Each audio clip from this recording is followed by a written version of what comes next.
ఈ రోజు ట్రేడ్ ఎలా చేయబోతున్నాం చెప్తానండి. ముందుగా ప్రీవియస్ డే అనేది దీని గురించి తెలుసుకుందాం. ప్రీవియస్ డే అనేది ఇక్కడ చూడండి, ఇక్కడ ఫాస్ట్ సెల్లింగ్ అనేది వచ్చింది కాబట్టి ఇక్కడ సెల్లర్స్ ఉన్నారు అనుకుందాము. ఇక్కడ దీన్ని బ్రేక్ డౌన్ అనేది చేసింది. బ్రేక్ డౌన్ చేయగానే చాలా మంది సెల్లర్స్ వచ్చి ఉంటారు. ఇక్కడ సెల్లర్స్ మార్కెట్ అనేది ఖచ్చితంగా పైకి వెళ్ళాలి కాబట్టి ఇక్కడికి మార్కెట్ అనేది పైకి అనేది వెళ్ళింది. అలాగే ఇక్కడ ఈ లెవెల్స్ ని బ్రేక్అవుట్ అనేది చేసింది మార్కెట్. అలాగే ఈ రెసిస్టెన్స్ ని విధంగా బ్రేక్అవుట్ అనేది చేసింది. బ్రేక్అవుట్ చేయగానే చాలా మంది బయ్యర్స్ వచ్చి ఉంటారు. ఇక్కడ ఉన్న బయ్యర్స్ ని ప్లస్ ఇక్కడ ఉన్న బయ్యర్స్ ని తిన్నికే మార్కెట్ అనేది కిందికి అనేది వచ్చింది. ఇక్కడ కిందికి 50% రీట్రేస్మెంట్ అనేది ఇచ్చింది. ఇక్కడికి వెళ్ళి ఫిబ్ మనకు 50% జోన్ వరకు మార్కెట్ అనేది వచ్చింది. ఇక్కడికి వెళ్ళి మార్కెట్ మళ్ళీ ఈ సపోర్ట్ ని బ్రేక్ డౌన్ అనేది చేసింది. చేయగానే ఇక్కడ చాలా మంది సెల్లర్స్ వచ్చి ఉంటారు. ఈ సెల్లర్స్ దీనికే ప్లస్ ఇక్కడ ఉన్న సెల్లర్స్ దీనికే మళ్ళీ 50% రీట్రేస్మెంట్ అనేది వచ్చింది అనమాట.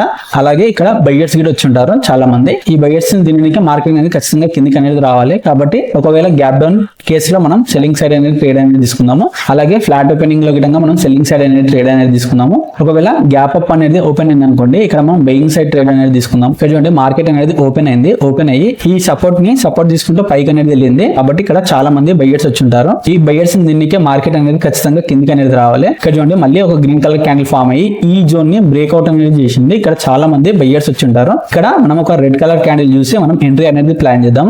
ఓన్లీ ఇక్కడ బయ్యర్స్ మాత్రమే ఉన్నారు కాబట్టి ఇక్కడ బ్రేక్అవుట్ ఇచ్చింది. ప్లస్ ఈ క్యాండిల్ మీద బయ్యర్స్ వచ్చారు. ఈ సపోర్ట్ మీద బయ్యర్స్ అనే వాళ్ళు వచ్చి ఉంటారు. ఇక్కడ ఓన్లీ మనం సెల్లింగ్ సైడ్ అనేది ట్రేడ్ అనేది తీసుకుందాం. అలాగే ఇక్కడ ఉన్న బయ్యర్స్ తినడానికి మార్కెట్ అనేది ఖచ్చితంగా కిందికి అనేది వెళ్ళాలి. మనం ఒక రెడ్ కలర్ క్యాండిల్ చూసి ఎంట్రీ అనేది ప్లాన్ చేద్దాం. ఇక్కడ చూడండి రెడ్ కలర్ క్యాండిల్ అనేది ఫామ్ అయింది. ఇక్కడ నేను ఎంట్రీ అనేది ప్లాన్ చేస్తున్నా. 50 పాయింట్స్ అనేది స్టాప్ లాస్ ఉంటుంది. కానీ ఇక్కడ నేను ఈ రెసిస్టెన్స్ పైన నేను స్టాప్ లాస్ అనేది పెట్టుకుంటున్నాను. ఇక్కడ నేను నా టార్గెట్ అనేది 140 పాయింట్స్ అనేది ఉంటుంది. వెయిట్ చేద్దాం టార్గెట్ అనేది హిట్ అవుతుందో లేదో చూద్దాము. ఇక్కడ చూడండి మార్కెట్ అనేది మళ్ళీ పైకి అనేది వస్తుంది. ఇక్కడ 50% అనేది రావచ్చు మార్కెట్ అనేది. ఇక్కడ 50% వరకు రావచ్చు. ఇక్కడ చూడండి నా టార్గెట్ అనేది హిట్ అయింది. ఈ రోజు ఓన్లీ బయ్యర్స్ మాత్రమే మనం టార్గెట్ అనేది చేసాము. ఇలాంటి చార్ట్ ట్రేడింగ్ కాన్సెప్ట్స్ గురించి లైక్ చేసి సబ్స్క్రైబ్ చేయండి.